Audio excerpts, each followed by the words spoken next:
Juganawt. Let's go!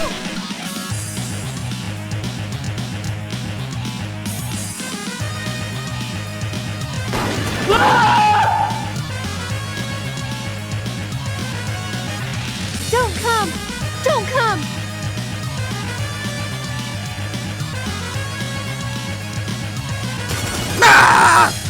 Situation under control. Unit 5 out. Success in viewing the top LightGun games. Hello and welcome to the next video in my Amiga games top lists. This is the top 10 Amiga LightGun games. Now it's not the biggest, best category of Amiga games in the world, and I am using the term LightGun quite loosely. I mean any reticle based shooter. The Amiga doesn't have a great deal of good LightGun games, but there are a few worth checking out. So let's look at number 10, which is Gun Shoot, a homage to the Sega Bank Panic arcade game. This Amiga homage is nowhere near as good, to be honest, but it's still got the core gameplay elements where you've got these 12 doors in front of you, and as a defender of a bank, you have to allow the good guys to bring their money in, and you have to keep the bandits dead at the door. Once you've got money in from every single door on the level, you go onto a one-on-one duel with the bandit's leader. If you kill the bandit, then, well, you go on to the next bank, and the next round of enemies, they get faster, they get harder, your reaction times have to speed up as you go, and it's quite a fun game, even though it's simplistic and it looks like horseshit.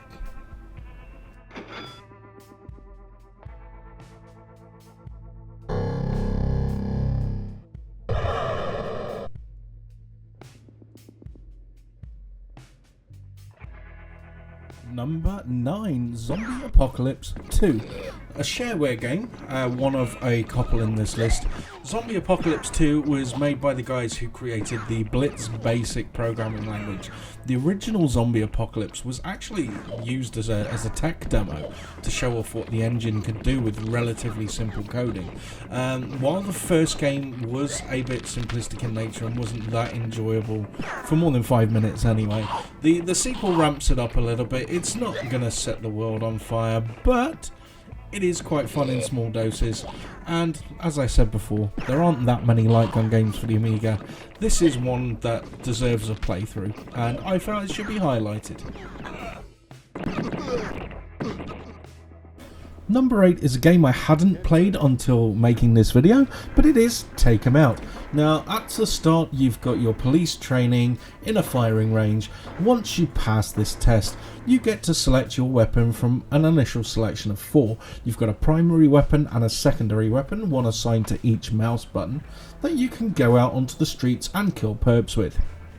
Now the gameplay itself is quite frenetic. It starts off fairly slowly, and you get to appreciate the violent death animations on these simplistic drawn but smoothly drawn characters. As you go through later levels, the gameplay gets much more intense. There are hidden things around each area that you can look for, and you have to watch your ammo count as well, as I will shortly demonstrate in this video clip. When you run out of bullets, it's not a good scene. You just get reamed. So you have to not only be accurate, you have to be conservative as well.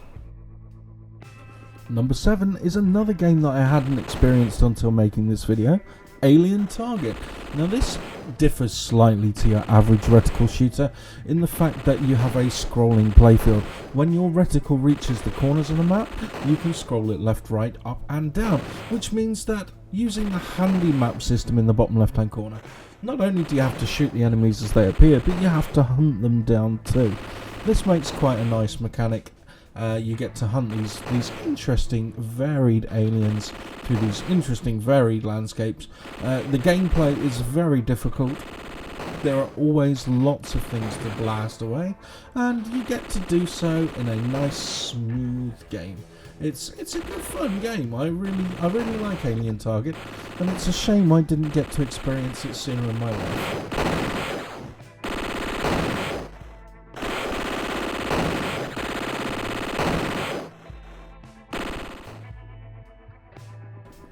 Number 6, Space Gun, an arcade conversion from Taito. Space Gun is, in my opinion, a rather overrated shooter.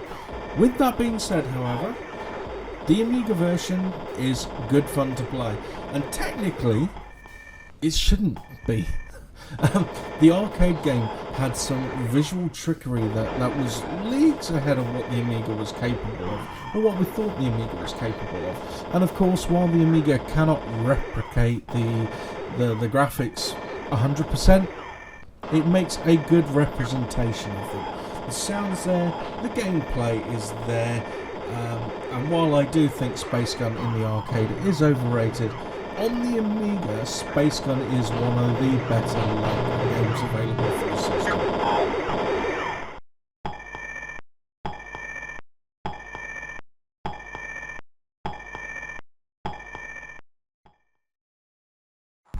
Number 5, it's another arcade conversion.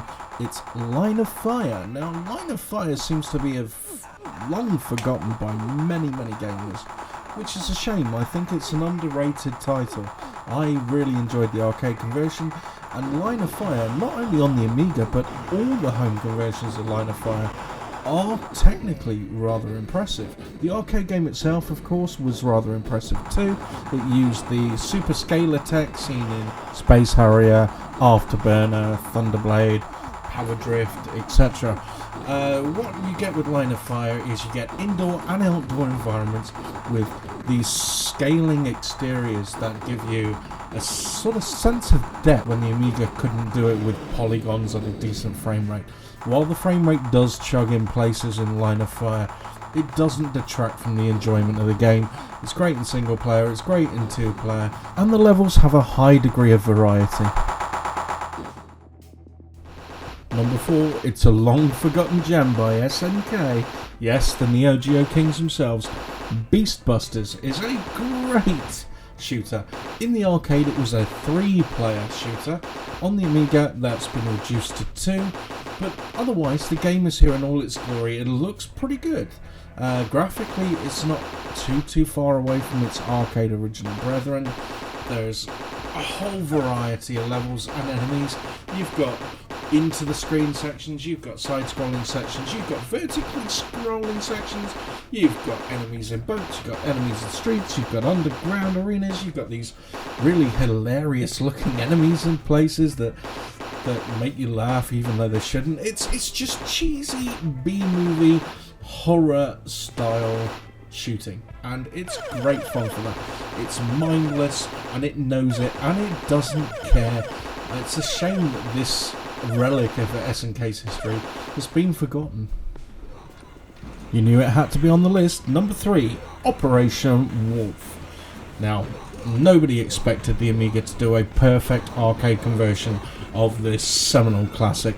However, we didn't expect it to do as good a job as it did.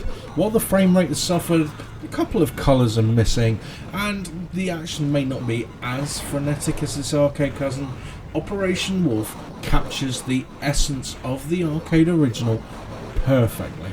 And that's all you could ever ask for in an arcade conversion in this era. We're talking 1988, 1989, that kind of era this game was released in for the Amiga. The arcade game was released in 1987, and it's just amazing. I have so many fond memories of this game. I played it endlessly as a kid. It's endlessly replayable no matter what format you play it on, and the Amiga version is the one I hold dearest to my heart.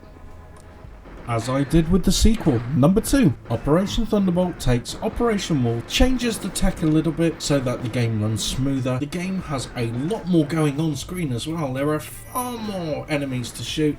There are into the screen sections as well as side-scrolling sections in this game. It is rip-roaringly difficult, but it is a wild ride from start to finish, even if you probably won't get to the finish on your first dozen tries or so. Operation Thunderbolt makes your palms sweat with the just sheer tension as you play through the game. It is balls to the wall, arcade action. I absolutely loved this back in the day. I think Operation Thunderbolt is one of the greatest Reticle shooters of all time.